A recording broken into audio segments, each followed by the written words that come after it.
Hey, you, everybody, and welcome back to Timeline Tales.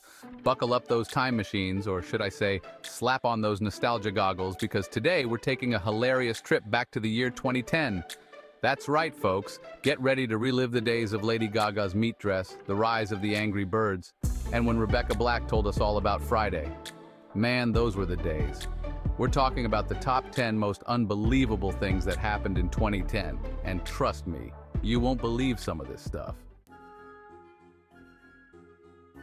First up, we're heading straight to the land of ice and fire, Iceland. Remember Eyjafjallajökull?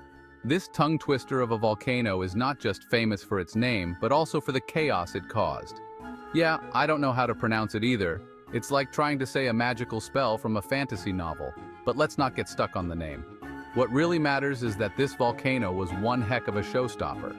When it erupted in April 2010, it wasn't just a local event, it was a global spectacle. This thing erupted with such force that it sent a massive ash cloud high into the sky, spreading across Europe and beyond. The ash cloud was so dense and widespread that it caused a complete shutdown of air travel across the continent. Imagine looking up and seeing the sky filled with ash instead of clouds. It was like a scene out of a disaster movie, except instead of fiery lava, it was just a whole lot of ash. The landscape was covered in a thick layer of ash, turning day into night. Talk about your flight getting delayed, am I right? People were stranded everywhere. Airports were packed with frustrated travelers, all trying to figure out how to get to their destinations. It was a logistical nightmare. I guess you could say it was the original hot mess of 2010. The eruption of Eyjafjallajökull was a stark reminder of the power of nature and how it can disrupt our modern lives in an instant. It was a time when the world had to pause and take notice of the raw, untamed forces of our planet. Scientists were fascinated by the event, studying the volcano and its effects on the environment and air travel. It was a learning experience for everyone involved, from geologists to airline executives. The local Icelandic people had to deal with the immediate aftermath, cleaning up the ash and trying to get back to normal life. It was a challenging time, but they showed incredible resilience and strength. Today, Eyjafjallajökull stands as a reminder of that dramatic event. The landscape has recovered and life has returned to normal, but the memory of the Eyjafjallajökull lives on. It's a testament to the unpredictable and awe-inspiring power of nature. Next up, we're flashing forward to October 2010 for the birth of a legend. Instagram. That's right, before we were all filtering our lives and posting perfectly posed avocado toast, Instagram was just a twinkle in the internet's eye. But then, boom, it launched and suddenly everyone became a professional photographer overnight. Well, at least when it came to snapping pics of their dinner. Seriously, who knew there were so many ways to photograph a plate of spaghetti? Okay, folks, time to get serious for a moment. In April 2010, the Deepwater Horizon oil rig exploded in the Gulf of Mexico, causing the largest marine oil spill in history. It was a devastating event that had a huge impact on the environment and the livelihoods of countless people. Definitely not a laughing matter, but hey, on the bright side, at least it wasn't a giant cup of coffee, right? Can you imagine the cleanup on that? Oops, I spilled my coffee all over the Gulf of Mexico. Chapter 4. The iPad. So long notebooks. Hey, remember notebooks like the ones with actual paper? Yeah, me neither. That's because in April 2010, Apple unveiled the iPad, changing the way we work, play, and, well, doodle forever. It was like a giant iPhone, but without the phone part, at least at first. Suddenly everyone was walking around with these sleek, shiny tablets, and the poor old notebook industry was left in the dust. But hey, at least we can still make paper airplanes, right? Chapter 5. The Chilean Miners, 69 days later. In August 2010, the world held its breath as 33 Chilean miners were trapped underground for 69 days after a mine collapse. The San Jose mine, located in the Atacama Desert, became the center of a global media frenzy. Families, friends, and people from all over the world anxiously awaited news, hoping for a miracle. It was a story of incredible resilience, hope, and the power of the human spirit. The miners, despite being trapped nearly 2,300 feet below the surface, managed to stay united and strong. Their story captivated millions, showing the world what true determination looks like.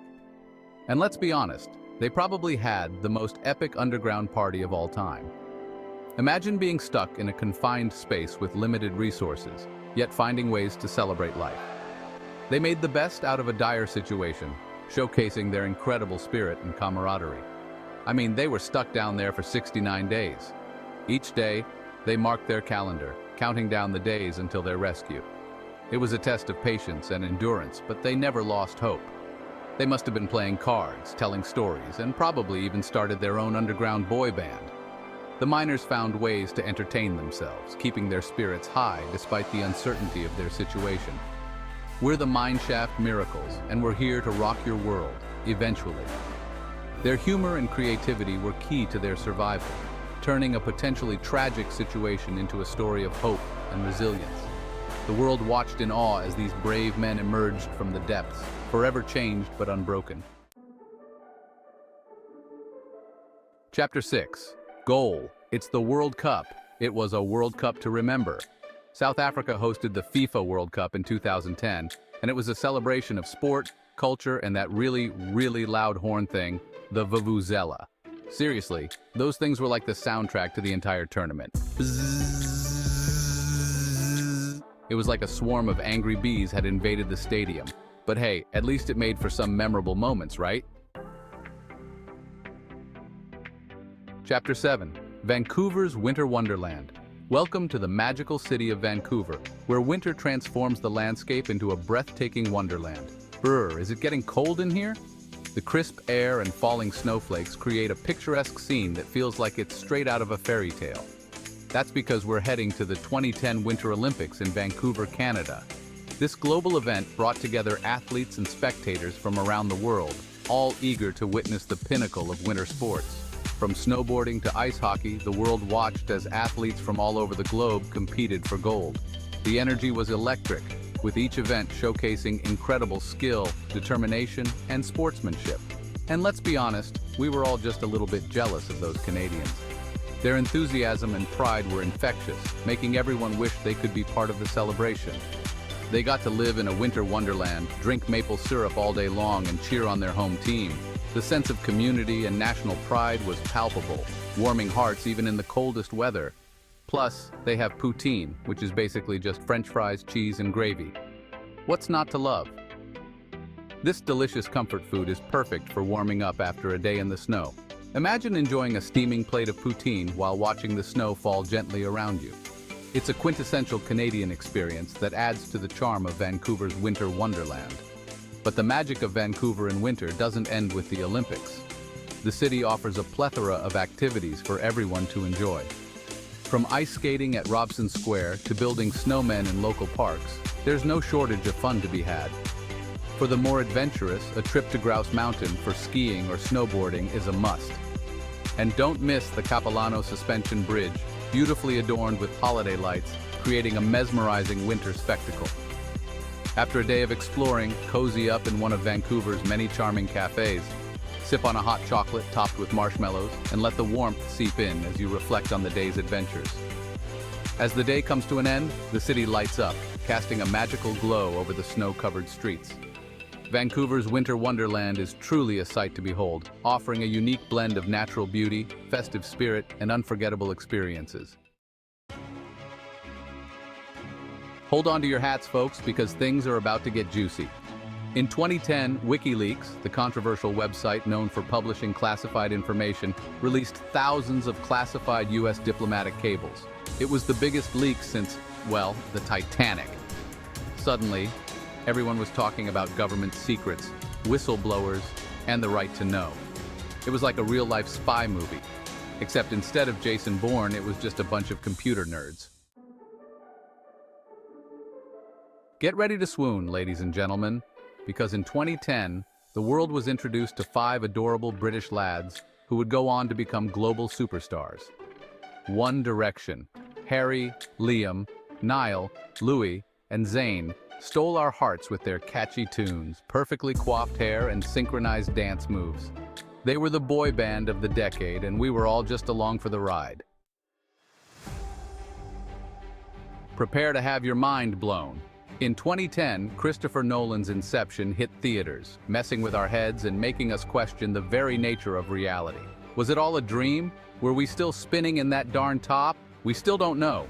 But one thing's for sure, Inception was a cinematic masterpiece that kept us on the edge of our seats from beginning to end. Plus, it gave us all a new excuse to use the phrase, "We need to go deeper." And there you have it, folks. The top 10 most unbelievable things that happened in 2010. From volcanic eruptions to boy band mania, it was a year that had it all. Thanks for watching Timeline Tales. Don't forget to like, comment, and subscribe for more trips down memory lane. See you next time.